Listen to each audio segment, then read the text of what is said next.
Ito yung isang drama film noong 1975 na directed by Lino Broca. Ito'y batay sa mga kuha ng liwanag ni Edgardo M. Reyes.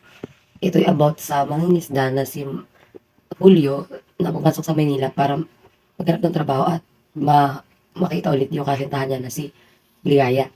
Habang nagtatrabaho siya sa Manila, nalaman niya yung mga krimen, mga prostitution, issue ng sa bansa o sa lugar.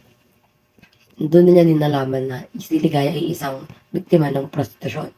Gusto niya itakas si Ligaya, kaso papapatay siya nung master na nag-handle kay Ligaya. Sa dulo, napatawad naman ni Julio yung mga kaaway at nagkaisa sila magkakaibigan upang bumuo ng bagong buhay.